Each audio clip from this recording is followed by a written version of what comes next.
স্ত্রী ডাক দিয়া বলে, মারা যাওয়ার পর তাকে তাড়াতাড়ি করে খাট থেকে নামায়া দাও।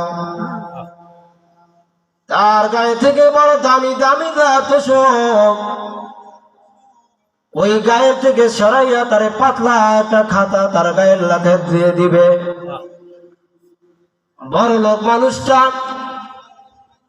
এত টাকা পয়সা ধন সম্পদের কোনো অভাব নাই। মারা যাওয়ার পর ওই বান্দাকে তার পাঁচতলা থেকে নিচতলায় নিয়ে আসবে। স্ত্রীও বলবে না থাকো, ছেলে সন্তানও বলবে না আমার কাছে আর একটু সময় থাকো। মরণ যখন সামনে হাজির, ওই মরণের সময় তোমারে কেউ বলবে না বাবা তুমি মরছো, কি হয়েছে, এক মুহূর্তের জন্য তুমি আমার সাথে থাকো। ওরে বাবা তুমি আমাদের জন্য কত কষ্ট করছো,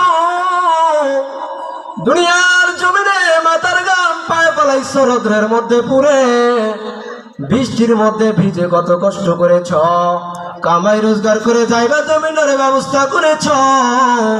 ও বাবা তুমি মরে গেছো, কি হয়েছে, আজ একটা সময় তুমি আমার সাথে থাকো।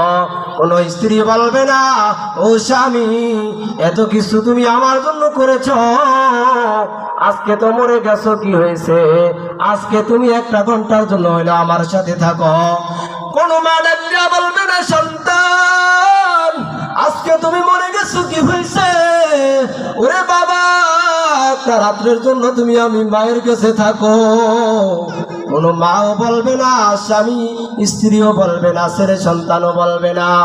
ওরে মুসলমান তোমার আমার বেলায় কি অবস্থা হবে, ও মুসলমান।